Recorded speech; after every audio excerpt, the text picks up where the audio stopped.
dutize gatoya no majambo kimwe tugiye kuba barubura kigongwe bero umuntu ari bandi ati ube rubura kigongwe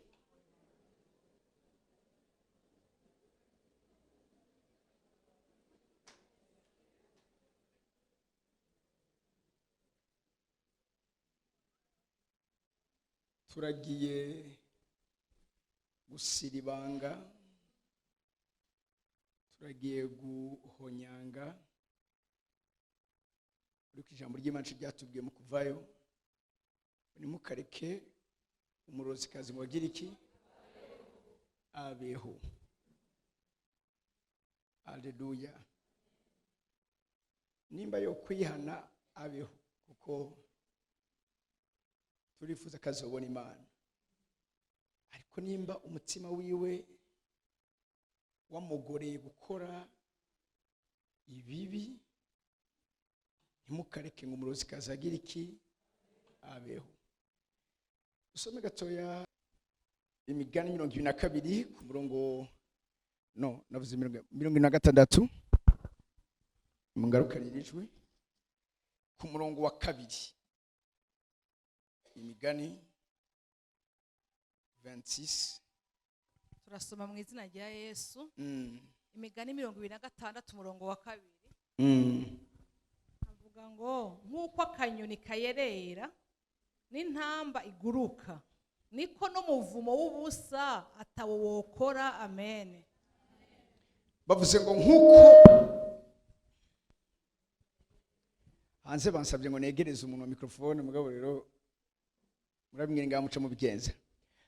Nk'uko akanyoni kagerera n'intamba ikaguruka, bavuze ngo niko n'umuvumo w'ubusa atawe wokora. Donc uzoba sans effet ku buzima bwawe. Haleluya. Uzoba sans effet ku buzima bwawe. Uyu munsi tugiye kuranda imivumo yose, amajambo yose yavuzwe, amapacte na alliance yose yabaye, tugiye kuyatuma tacho yokora ku buzima bwawe. Amen. Turihuta mu gitabo cy'Abikolosayi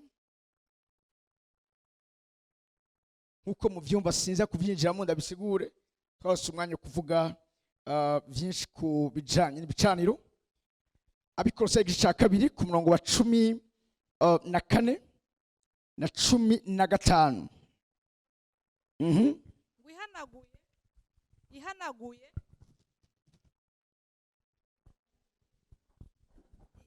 ihanaguye n'icete gitwagiriza kirimo amabwirizwa caduhama, igikura hagati yacu nayo, ikibamba ku musaraba, kandi yambuye abakuru n'abafise ububasha, ibatetereza mu maso ya bose, ibashorera bafashwe mpiri kubw'uwo musaraba. Amen.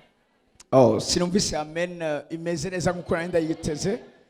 Bavuze ngo ihanaguye n'icete kitwagiriza kirimo amabwirizwa cyagira iki cyaduhama.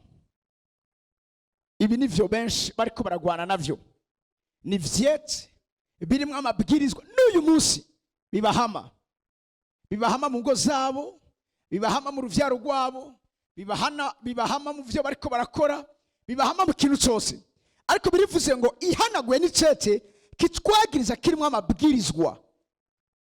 Aya mabwirizwa bariko baravuga n'aya mapacte n'aya alliance, ni ibintu bakontakte, ni ibintu bagusizemo wowe utarimo. Ariko ijambo ry'Imana rivuze ngo igikura hagati yacu nayo, ikibamba ku musaraba. Nabwiye ko umusaraba nico gicaniro gikomeye cyane kuruta ibindi bicaniro bindi vyose.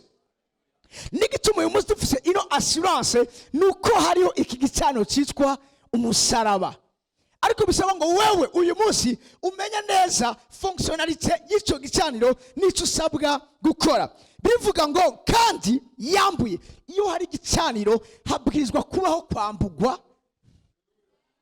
Iyi minsi 2 Satani agiye kwambugwa, abakuroga bagiye kwambugwa, abaguhama bagiye kwambugwa. Ndakunda verse y'igifaransa ivuga ngo yashoboye kudezarma. Haleluya. kwaka ibigwanisho umwansi wawe yakoresha kugira ngo aguhame akugwanye, aho umudepuya umwaka ukamusiga atacyo afise. Numva ameni ya muri kino kibanza, muri ino minsi ibiri ntacyo Satani agiye gusigana cyo kukugwanisha. Iyi ameni irikiranyambeta muri kino kibanza, iyi ameni ikirampezagira muri kino kibanza. Kandi yambuye abakuru n'abafise ububasha. Ndakunda kino kintu, Imana iheze kubadepuya no kubadezarma, hari ikindi kintu ikikora, ikibatetereza. Ndaciye ngo umwansi wawe ateterwe mu izina rya Yesu. Ibicane tugiye kubaka muri ino minsi ibiri bitetereza abansi ba mu izina rya Yesu. Bitetereza abakuru, abaganza, barya abantu bose bakontribuwe mu buzima bwawe bwame buri kuburagira massive plus mu izina rya Yesu Kristo.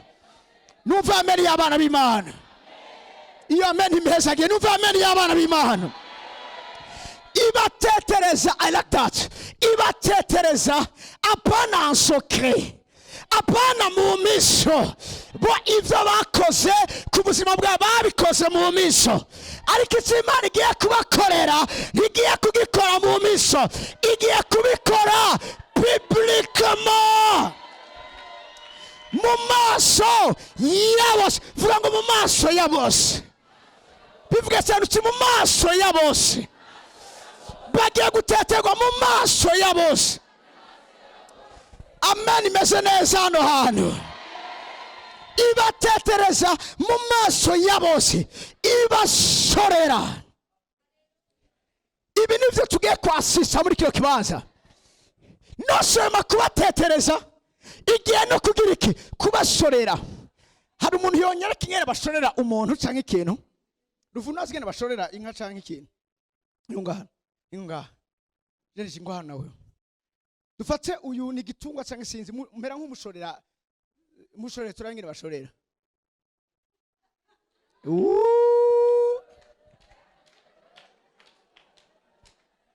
Imana ishimwe cyane. Imana ishimwe cyane. Harababonye ingene bashorera. Harababonye ingene bashorera. Ibashorera atanu mavuyemo. Guhera kuwa mbere gushika kuwa nyuma. Igiye kugira kubatondesha umurongo. Umwe wese mwirugu araba mwirugu rya mugenzi wiwe. Ibabizukora muri primaire. Umwese arabe mwirugu rya mugenzi wiwe.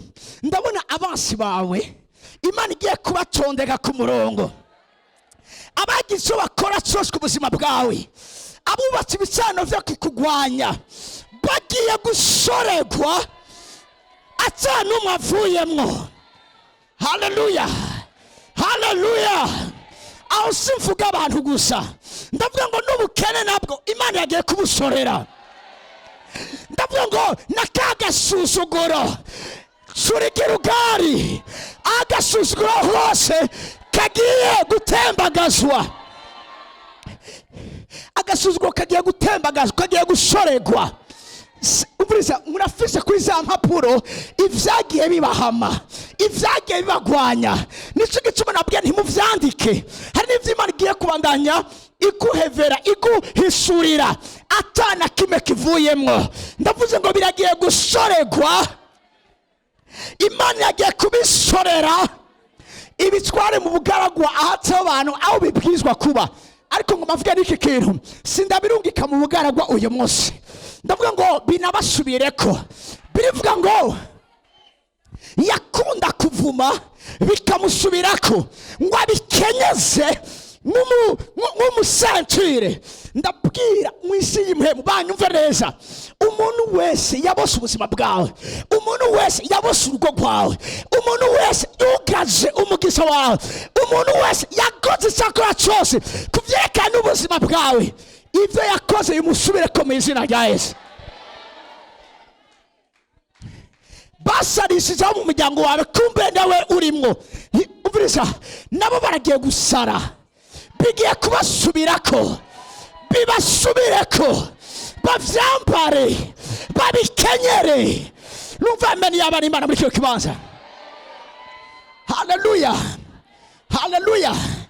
Ikigiye kukwereka kurya mu nubwo utari umuzi ari we yabikoze, ivyahora bikubako niwe bigiye kubako. Nimba wadandaza ugahomba niwe agiye guhomba. Numva ameni ya muri cyo kibanza, kuko iki gicaniro turiko turubaka hano, iki gicaniro kigiye kubaka mu buzima bwacu, ni gicaniro kigiye kutuvugira, ni gicaniro kigiye gusaba imanza ziroranye ku buzima bwacu. Numva ameni ya muri cyo kibanza, ni gicaniro kigiye kuvuga contre nos ennemis n'izina rya Yesu Kristo. Haleluya. Icambere biratwese ngene Imana igiye bwira kubambura, kuba desarma, isaka kubatetereza, isaka kubasorera bafashwe mpiri kubwiki, kubwuwo musaraba, kubwico gicaniro. Umusaraba muri cyo gicaniro Imana yasakifye ko umwana wayikunda cyane, imaze kumusakifya aravuga ngo byose birarangiye. Rijya jambo ngo birarangiye nicerekana yuko igikorwa cyari giheze. Iyo basakifye ikintu baragitura kigasigara ari umunyota. Umunyota ni igikorwa giheze cikimazi coshejwe. Yesu avuze ngo birarangiye, cyari kimazi geje kuba consume. Haleluya, haleluya. Turi kumwe, turi kumwe, turi kumwe. Biriga kivuga kino kintu, itimanye umwana wa nicyo tubona babwiye ikimazi ikintu gikomeye. Ejo twatwo turatanga imazi, sivyo? Ejo ikimazi nabwe dutangura gutanga ubwa mbere na mbere ni twebwe. Amen. Ejo nzo bigarukako ikimazi cyambere twiza gutanga ni twebwe, hanyuma tugatanga n'ikintu turi hatashe naco dushaka kugicana kugira ngo came kituvugira. Turi kumwe? Raba kino kintu kubw'ikimazi Imana yatanze. Ijambo ry'Imana tubwira mu Roma 8:31 ngo nuko ko bisanzwe Imana iri mu ruhande rwacu. Igituma iri mu ruhande rwacu nuko yatanze ikimazi ku gicaniro ari cyo uyu munsi kituvugira. Biri kivuga ngo uwo tugwanya ninde, kuko hari igicaniro n'ikimazi gikomeye kuri cyo gicaniro, nta numwe tugwanya ngo adushobore. Haleluya. Icya kabiri 32 bacavuga ngo iyitimanye umwana wayo ikamutanga ku bwacu twese, izobura ite kutugabirira bingahe vyose murinde muri we, muri ico kimazi, kuri ico gicaniro. Haleluya, haleluya. Narakunda basha muri benyi ivyo tugiye gukora, difuza ngo ube rubura kigongwe. Umwe tugiye gusenga amaso araza kuguruka, kumurashaka gusanga ugaje ubuzima bwawe. Ibi navyo birabaho, naye babyenga ashobora kuba ari mama wawe cyangwa ari papa wawe, ashobora kuba ari umuntu wakunda cyane, kumbe we yagukunda kuko hari umugambi, hari umisiyo, sinigwara urukundo. Ufite yagukunze cyane bimushoboza kugira ngo mu gihe yasabwe ikimazi ashobore kugutanga, kuko nutanga ikimazi udakunda. Kimwacumvise, kimwacumvise. Donc ni kugira ngo ushobore gusubira ibindi bintu bindi yotanze. Icyo tugiye gukora birivuze ngo ikuye ihanaguye icete kitwagiriza, kirimo amabwirizo kiduhama, ni icete kitwagiriza na alliance na mapaka, ni ya majambo nabwiye bavuga ku bicaniro. Ayaraguhama, ayarakwagiriza, ayo aragupusha sahubwiye hose. Niyo ugerageje kugira iryo jambo n'iryo rihezerekeje ryaparesa ku gicaniro n'ikintu cyose, umva igicaniro kirorganiza no sema abantu n'ibintu. Turi kumwe? Aho ivyo bintu bije inama kugira ngo wame misi yose kurasubisa bya bindi nyene. Haleluya. Bari mavuta yelayo.